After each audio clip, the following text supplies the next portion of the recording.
mwanzo au mwisho wa reli, vyovyote utakavyopaita, lakini haitabadilisha ukweli ya kuwa reli ni maisha ya watu hapa. Ujenzi wa reli ya kiwango cha SGR kutoka Tabora hadi katika fukwe za ziwa Tanganyika unategemewa kuwa na matokeo makubwa katika maisha na uchumi wa watu wa hapa na maeneo jirani.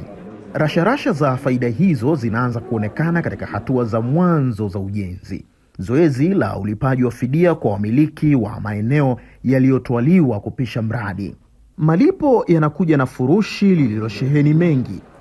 Mzee Mohamed, mkazi wa kijiji cha Nyamoli mkoani Kigoma, mmoja wa wanufaika wa mradi, kabla ya kupata stahiki yake ananoa ubongo.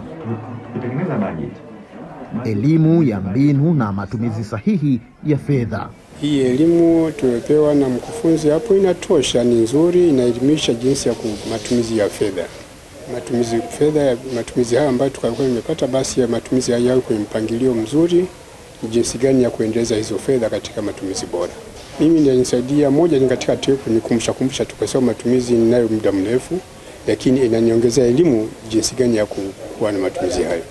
Lakini kwa namna ya kawaida unaweza kufikiria tu, ni vipi unaweza kumfundisha namna ya kutumia fedha mzee wa makamo kama Mohamed? Uwezo ukampangia mtu matumizi ya pesa yake anayoipata. Kwa hiyo lengo lilikuwa ni kukumbusha. Na kukumbusha si dhambi. Unapomkumbusha mtu, anaweza kawa pia unamtoa katika njia mbaya ambayo atakayofuata.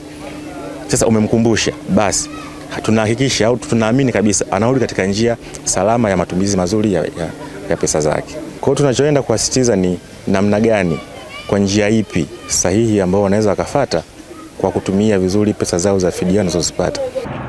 Kila kitu kinakwenda sawa. Hapana shaka ni kwa kuwa watekelezaji wa mradi na viongozi wa ngazi zote wanaimba wimbo mmoja. Fedha hizi zinazoanza kulipwa kwa ajili ya kupisha mradi huu mkubwa kabisa wa kitaifa zitumiwe kwa makusudio yaliyokusudiwa. Ikiwezekana pia zipewe kipaumbele kwa kurudisha rasilimali zilizopotea, ili usije tena ukalipwa fedha ambayo ulitegemea urudishe makazi yako ama rasilimali zako ambazo zimelipwa fidia. Badala ya kurudisha zile rasilimali unakwenda kufanya vitu vingine na baadaye unakuwa kwenye mahangaiko makubwa sana. Mzee Mohamed anaondoka na stahiki yake na maarifa yatakayomfaa.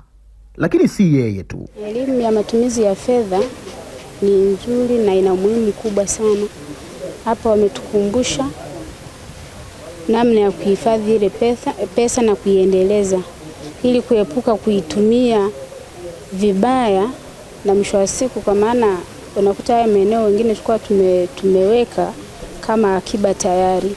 Wale wamechukua maeneo yetu, na bili yale ikipatikanika, hiyo fidia ikipatikanika, basi inabidi tufanye tena taratibu ya kwenda kutafuta eneo zingine kwa ajili ya kubadilisha zile eneo zimechukuliwa. Kwa sababu ile sehemu nimeishi na itegemea sana. Kwa hiyo kwa kweli imechukuliwa, na bili fidia tena kuja sehemu nyingine kwa sababu kwangu mimi naitegemea sana.